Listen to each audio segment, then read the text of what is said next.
শিলং আর লন্ডনে পালিয়ে যাবে ইনশাআল্লাহ। যারা দায়িত্ব গ্রহণ করলো ম্যানেজ ভোটের মাধ্যমে, সেই ম্যানেজ ভোটের প্রধানমন্ত্রী জুলাই গণঅভ্যুত্থানে বাংলাদেশে ছিল না, ছিল লন্ডনে।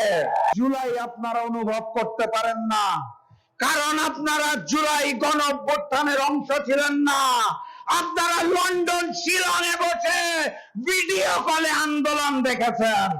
যেই অনিবার্য বিপ্লব আসতে যাচ্ছে, সেই বিপ্লবকে সফল করতে হবে।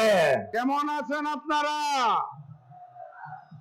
ওই নির্বাচনের আগে দেখা হয়েছিল প্রতি সপ্তাহে সর্বোচ্চবার বিকাশ পেমেন্টে 50 জন হবেন পেমেন্ট চ্যাম্পিয়ন। জিতে নিন টিভি সহ আকর্ষণীয় সব প্রাইজ। দিন পর আপনাদের এলাকায় আবারও এসেছি।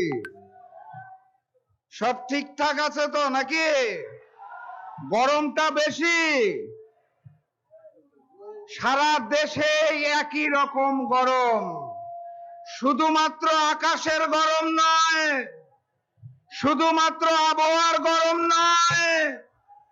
নতুন যারা ক্ষমতায় এসেছে, মজলুম যারা জালিম হয়েছে, তারা ওই ভারতের নির্দেশে দেশকে গরম করতে চাইছে। আমরা মেনে নেব না ইনশাআল্লাহ। সংগ্রামী সাথী এবং বন্ধুগণ, আমাদের দেশটা বড় দুর্ভাগা। 71 সালে মুক্তিযুদ্ধ হয়ে যাওয়ার পর সংবিধান রচনা করা হলো। সে সময় যিনি রাষ্ট্রীয় ক্ষমতায় আসলেন, শেখ মুজিবুর রহমান, উনি মুক্তিযুদ্ধের সময় বাংলাদেশে ছিল না, ছিল পাকিস্তানে। সংবিধান লেখার দায়িত্ব যিনি নিলেন, ডক্টর কামাল হোসেন, উনিও যুদ্ধের সময় বাংলাদেশে ছিল না, ছিল পাকিস্তানে। যারা দেশ গঠনের দায়িত্ব নিলেন, তৎকালীন আওয়ামী লীগের নেতারা, তারাও কেউ যুদ্ধে বাংলাদেশে ছিল না, বিলাসবহুল জীবনে ছিল হিন্দুস্তানে। তারপরে 24-এর গণঅভ্যুত্থান। গণঅভ্যুত্থানের পরে যিনি দায়িত্ব নিলেন, তিনিও গণঅভ্যুত্থানের সময় বাংলাদেশে ছিলেন না, উনি ছিলেন প্যারিসে। ডাক্তার মোহাম্মদ ইউনূসের কথা বলছি। তারপর সকল রাজনৈতিক দলের সাথে আলোচনা করে যিনি জুলাই সনদ লেখার দায়িত্ব নিলেন, ডক্টর আলী রিয়াজ, উনিও গণঅভ্যুত্থানের সময় বাংলাদেশে ছিল না, ছিল আমেরিকাতে। ভাগ্যের কি নির্মম পরিহাস! সেই জুলাই সনদ বাস্তবায়নের জন্য যারা দায়িত্ব গ্রহণ করলো ম্যানেজ ভোটের মাধ্যমে, সেই ম্যানেজ ভোটের প্রধানমন্ত্রী জুলাই গণঅভ্যুত্থানে বাংলাদেশে ছিল না, ছিল লন্ডনে। আরেকজন যিনি প্রক্সি প্রধানমন্ত্রী হয়েছেন, সকল বিষয়ে যার নখদর্পণে, উনিও জুলাই গণঅভ্যুত্থানে বাংলাদেশে ছিল না, ছিল শিলংয়ে। এই কারণে তারা জুলাইয়ের মর্ম অনুভব করতে পারে না। জুলাই আপনারা বুঝবেন কিভাবে? জুলাই যদি অনুভব করতে চান, তাহলে ওই জুলাই শহীদের মায়ের চোখে চোখ রেখে জিজ্ঞাসা করুন জুলাই কি জিনিস। জুলাই বুঝতে চাইলে জুলাই শহীদ পরিবারের পিতা এবং ভাই বোনকে জিজ্ঞেস করুন জুলাই কি জিনিস। জুলাইকে অনুভব করতে চাইলে সেদিনের জুলাই যোদ্ধাদের থেকে জিজ্ঞেস করুন জুলাই কি জিনিস। জুলাই আপনারা অনুভব করতে পারেন না, কারণ আপনারা জুলাই গণঅভ্যুত্থানের অংশ ছিলেন না। আপনারা লন্ডন শিলংয়ে বসে ভিডিও কলে আন্দোলন দেখেছেন। জুলাই কি জিনিস সেটা জানতে হইলে আমাদেরকে জিজ্ঞাসা করুন, আমরা উত্তর দিয়ে দিব আপনাদের ইনশাআল্লাহ।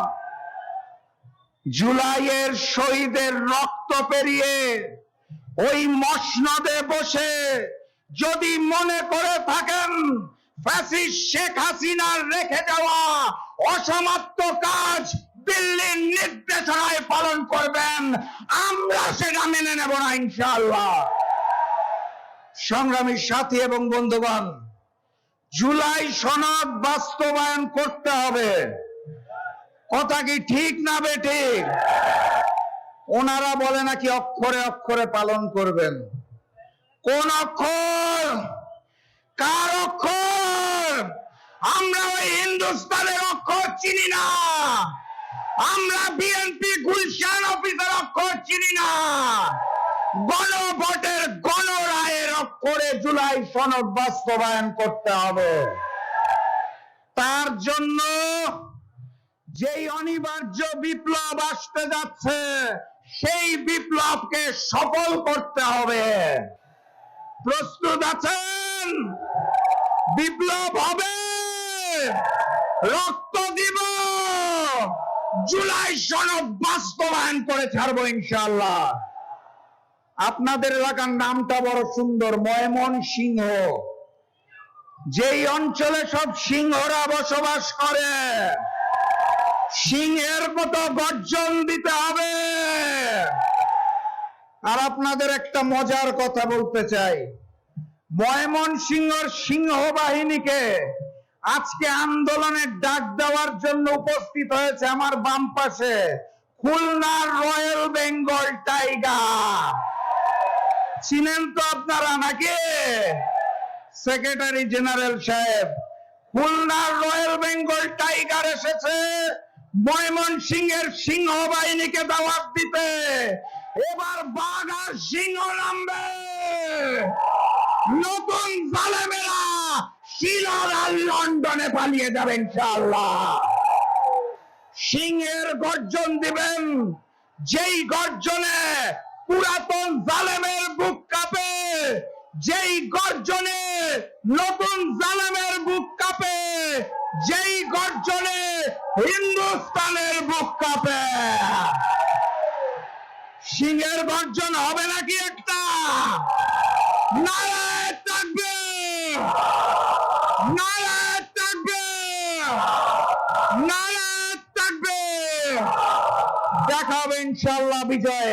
বিজয়ের পথে যাত্রা শুরু, জীবন অথবা মৃত্যু। আসসালামু আলাইকুম। নারায়ে তাকবীর।